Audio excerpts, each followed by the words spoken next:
ครับสวัสดีกับ FC พี่น้องเกษตรกรชาวนาโดยทั่วประเทศอ่ะพ่อกันอีกหนึ่งมือพี่น้องกับวันที่28มกราคม2569จะสิ้นเดือนอีกละเพิ่แผบๆเนาะครับเนาะอากาศก็ยังหนาวเย็นอยู่รักษาสุขภาพกันดีๆเด้อช่วงนี้อากาศแปรปรวนหนักเลยเดี๋ยวหนาวเดี๋ยวห่อนเดี๋ยวอีหยังอะน้ำข้างน้ำหมอกลง มูลมันก็ขึ้นโอ้บางคนแพ้อากาศพี่น้องเอ้ยพอใหญ่การกับแพ้อากาศคือกันกินยาแก้แพ้เอาเด้อมูลมันขึ้นรักษาสุขภาพร่างกายดีๆคลิปนี้พยาการพาไปเบิ่งในส่วนของแฟ้มภาพแฟ้มข่าวท่านร้อยเอกธรรมนัสพรหมเผ่าพักกล้าทำพี่น้องในการปราศัยในการชูนโยบายก็ถือว่ามันตรงประเด็นละกะเป็นทิศทางที่น่าแต่ละโครงการแต่ละอย่างที่เพิ่นเว้าออกมามันน่าจะปรับในส่วนของการพัฒนาระยะยาวออกไปได้ยกเว้นยกตัวอย่างเช่นเกษตรกรพี่น้องที่เป็นหนี้กับธกสแน่หรือว่าสถาบันทางการเงินแน่หรือว่าคุณครูที่เป็นหนี้หลายๆจังซี่นี่ก็น่าจะมีรัฐน่าจะเข้ามาซอยเหลือในส่วนของการปรับโครงสร้างหนี้นะครับเนาะโดยเฉพาะเกษตรกรนี่ละเป็นหนี้หลายแต่ว่าสถาบันการเงินกลับเอาหนี้ของเกษตรกรไปขายให้กับหม่องอื่นก็ไปลดหนี้ให้เขาได้แต่ว่าที่เกษตรกรนี่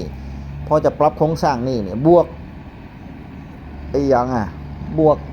ดอกเบี้ยเพิ่มขึ้นไปสูงปริดเลยแบบนี้มันมันฟังแล้วพยาการว่าก็น่าหดหู่อยู่เนาะอันนี้ความจริงนี่พี่น้องอันนี้ความจริงนะครับนะกับเกษตรกรชาวนาเฮานี่ความจริงเลยไปรับชมแฟ้มภาพแฟ้มข่าวจากท่านร้อยเอกธรรมนัสชูนโยบายซะก่อนเศรษฐี1 ถึง 10ของประเทศไทยคุณรวยมาจากไหนเกษตรกรทำไมเกษตรกรถึงเป็นหนี้ทั่วบ้านทั่วเมืองทุกวันนี้แล้วเวลาหนี้เกษตรกรที่เป็นหนี้เสียแล้วสถาบันการเงินหรือธนาคารต่างๆก็เอาหนี้นี่ไปขายกลุ่มทุนที่จะบริหารหนี้เนี่ยในราคา 20%บ้าง 30%บ้างสมมติว่าแม่ใหญ่เป็นหนี้อยู่100 บาทแม่ใหญ่ไม่ชำระหนี้เป็นหนี้เสียเขาก็เอาหนี้แม่ใหญ่ไปขายให้กลุ่มทุนที่บริหารหนี้ในราคาเหลือ 20%หรือ 30%เวลาขายให้กลุ่มทุนขายได้แต่เวลาขอปรับโครงสร้างหนี้เกษตรกรหนี้คนฐานรากมันคิด 100% บวกดอกเบี้ยอย่างนี้มันใช่ไหมพี่น้องแล้วเราจะยอมให้มันทำอย่างนี้เหรอรัฐบาลต้องปรับโครงสร้างหนี้เกษตรกรคนฐานรากอย่างเมื่อเช้าผมประชุมการแก้ปัญหาหนี้ครูกระทรวงศึกษาธิการโดยหัวหน้าพักของเราศาสตราจารย์ดร.นฤมล พิญญศรีวัฒน์มีโครงการตั้งสหกรณ์กลางรับหนี้ครูทั้งหมดมาซื้อจากสถาบันการเงินในอัตราที่ผมว่าเนี่ยคุณขายกลุ่มทุน 20%หรือ 30% 40%ก็แล้วแต่ขายให้สหกรณ์กลางสหกรณ์กลางมาปรับโครงสร้างหนี้ใหม่ถามว่าสหกรณ์กลางเงินมาจากไหนเดี๋ยวกำลังนำเข้าสู่ครม.ขออนุมัติกรอบวงเงินมาแก้ปัญหาหนี้ครูเช่นเดียวกันครับพี่น้องณเวลานี้กระทรวงเกษตรกรเราก็จะตั้งสหกรณ์กลางพี่น้องรู้ไหมว่าสหกรณ์ออมทรัพย์ทั่วประเทศเนี่ยภายใต้การกำกับดูแลของกระทรวงเกษตรมีเงินอยู่ทั้งหมด4 ล้านบาทเมื่อเช้าผมถามธกสผู้บริหารธกสว่าคุณมีเงินเท่าไหร่เขาบอกว่า1.2 ล้านบาทมีน้อยกว่าเราถามว่าวันนี้คนไทยรัฐบาลต้องลืมตานะครับตื่นได้แล้วต้องคิดทำอะไรให้กับคนส่วนใหญ่ไม่ใช่ปล่อยมันเป็นอย่างนี้กระทรวงเกษตรจะปฏิรูปใหม่ทั้งหมดนะครับภายใต้การกำกับดูแลของผมที่ผมกำลังจะนำสู่การประชุมพิจารณาของครม.ผมทำต่อเพราะรัฐบาลชุดนี้ไม่ใช่รัฐบาลรักษาการสามารถทำได้เลยบางท่านบอกว่าทำไม่ได้หรอกทำไมถึงทำไม่ได้ล่ะกว่าจะได้รัฐบาลอีก4-5-6 เดือนจะปล่อยให้ชาวบ้านตายหมดหรือไงทกส.ธนาคารเพื่อการเกษตรและสหกรณ์เขาเปลี่ยนชื่อไปแล้วนะครับเขาบอกว่าอ๋อทกส.เหรอธรณีกันแสง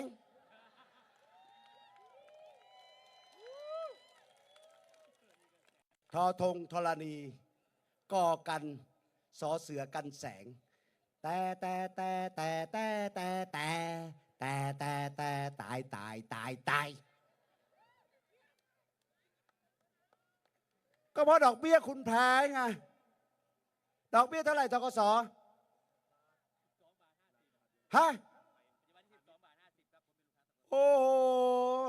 ตายสิชาวบ้านตายดิคุณไปเปลี่ยนชื่อใหม่ไปธนาคารเพื่อการเกษตรและสหกรณ์การก่อตั้งสถาบันการเงินแห่งนี้เขาต้องการมาดูแลพี่น้องเกษตรกรซึ่งอาจจะรวมตัวกันเป็นสหกรณ์แต่ว่าตอนนี้เป็นเชิงพาณิชย์ไปแล้วดังนั้นมีความจำเป็นต้องแก้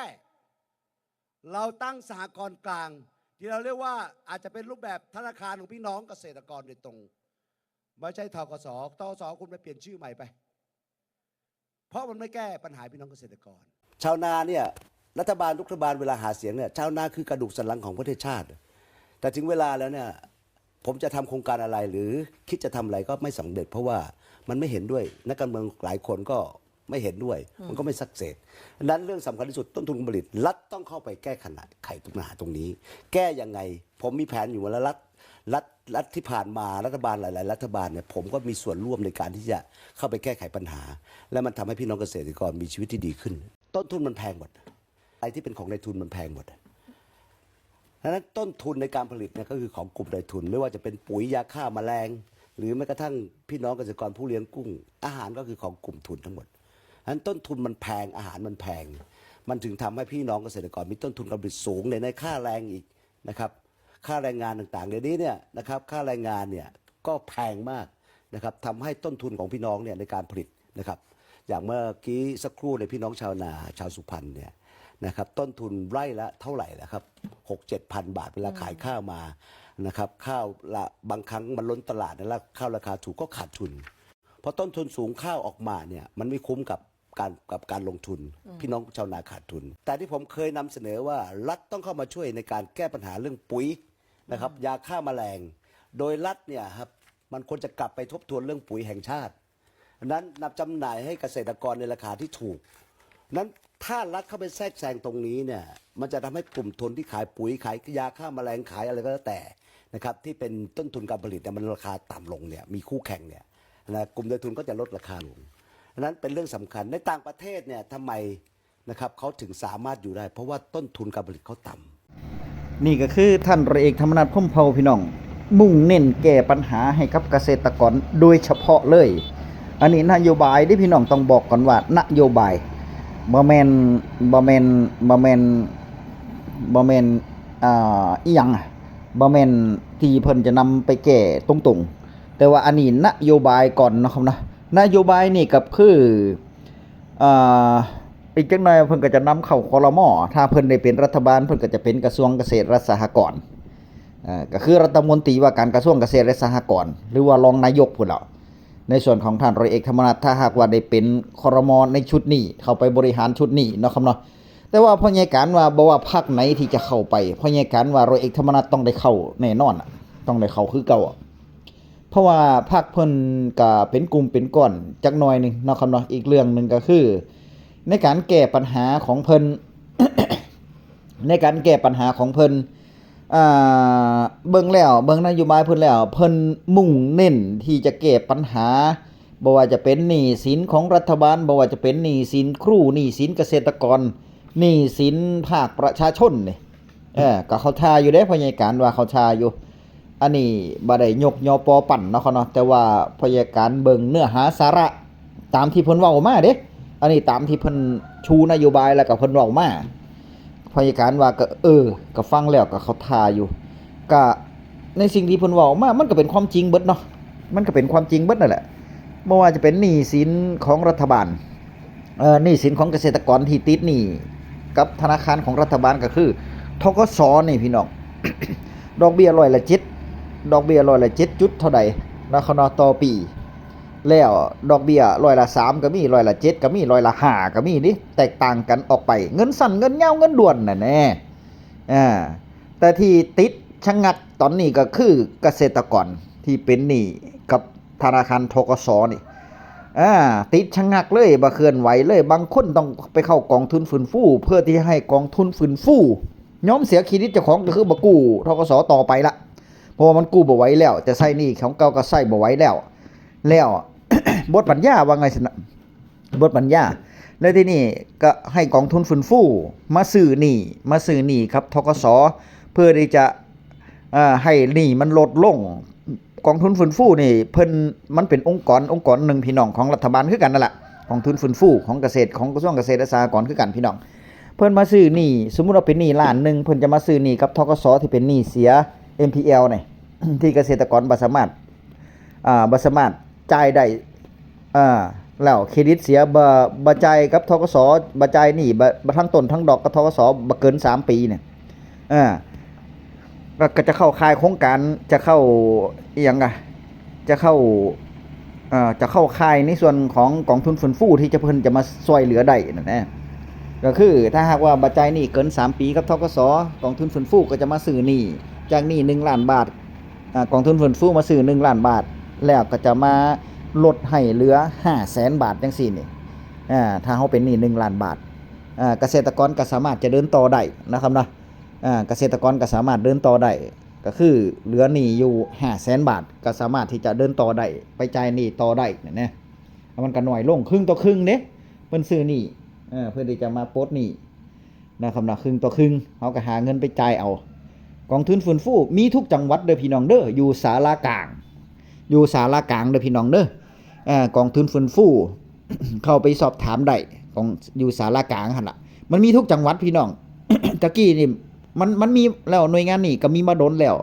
แต่ว่าคนส่วนมากบ่ค่อยสนใจบ่ค่อยอันนี้ย่านเครดิตเจ้าของเสียบางคนถึงธกสโดนธกสยึดที่ยึดทางไปนี่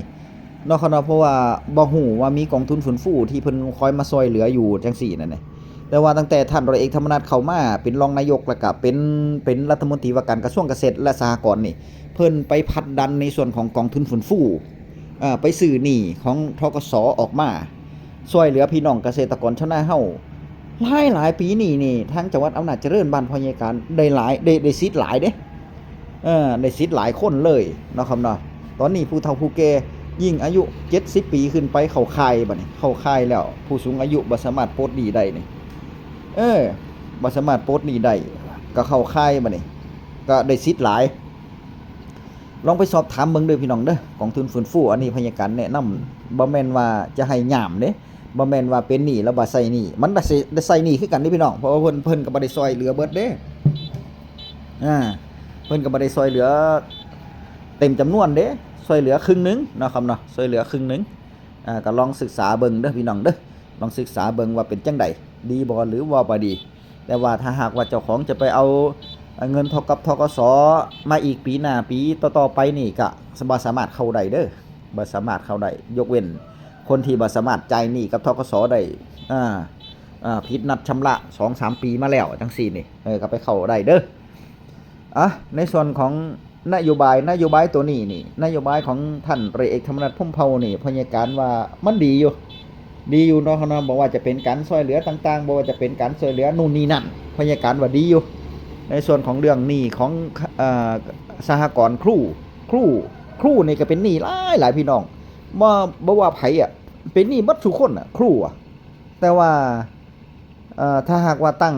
สหกรณ์กลางมาแบบที่เพิ่นว่านี่พยาการว่าอันนี้จะปลดหนี้ครูได้หลายอยู่เนาะครับเนาะบ่มีไผอยากเป็นหนี้ดอกนอกจากว่า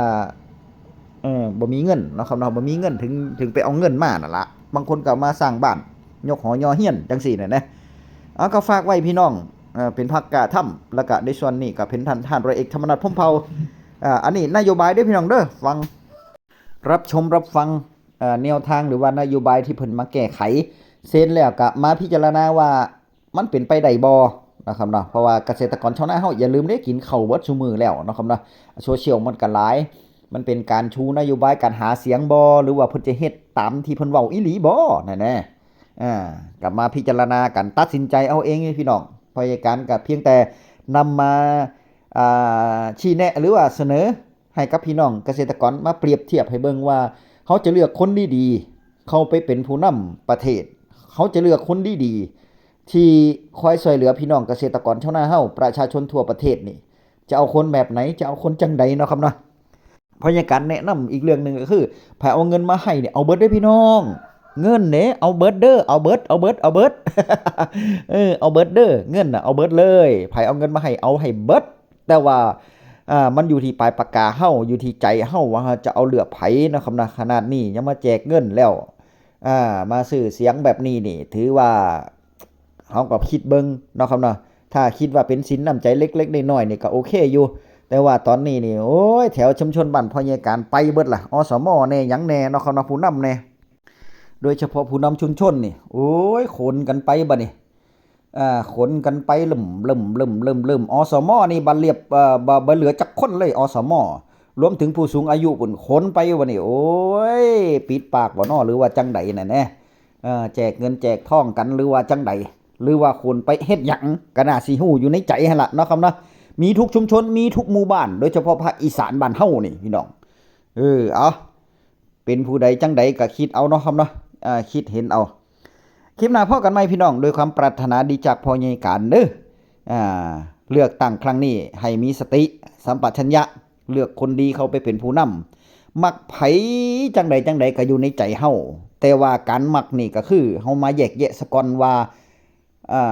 การมักนี่มันมาแยกแยะซะก่อนว่าเฮามักคนแบบนี้ มันจะดีบ่นั่นแหละขนาดนี้ยังเป็นแบบนี้แล้วเนาะครับนะเอาเลือกเอาพี่น้องโอ้ยบ่อยากสิเว้าหลายเจ็บคอ คลิปหน้าพ้อกันใหม่คลิปนี้สวัสดีครับ